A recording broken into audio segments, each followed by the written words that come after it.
Welcome to our channel. Today we how to connect all-in-one SEO to WordPress for XML sitemaps, full guide step by step clearly. Open your WordPress dashboard.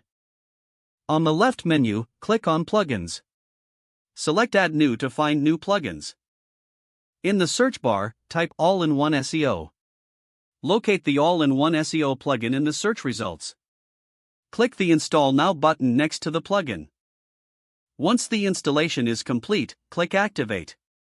Now, navigate to the All-in-one SEO menu on the left. Click on Sitemaps under the All-in-one SEO menu. In the Sitemaps section, toggle the Activate Sitemaps option to enable it. Review the settings for XML sitemaps. Adjust the settings to customize your sitemap as needed. Once satisfied with your settings, scroll down and click Save Changes. To view your generated sitemap, look for the sitemap link displayed on the screen. Copy this link for future use or sharing.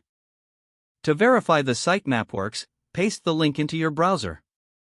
Ensure the sitemap displays properly and lists your site. Now, submit your sitemap to search engines like Google. Visit the Google Search Console website.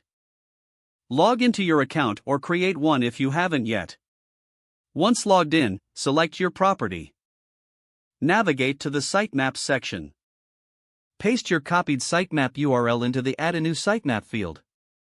Click the Submit button to send your sitemap to Google. You have now successfully connected all-in-one SEO to WordPress for XML sitemaps.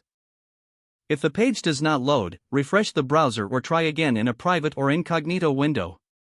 Make sure you are using the correct email address, then retype it carefully to avoid small typos. If your password is not accepted, use the reset option and create a new strong password you can remember. Check your spam folder for verification or security emails, then complete any requested confirmation steps. Enable two-factor authentication if available to improve account security and reduce unauthorized access risk. After signing in, review your profile details so your contact information and settings are accurate and current. If you see an error message, note it down and try again after restarting your device and internet connection.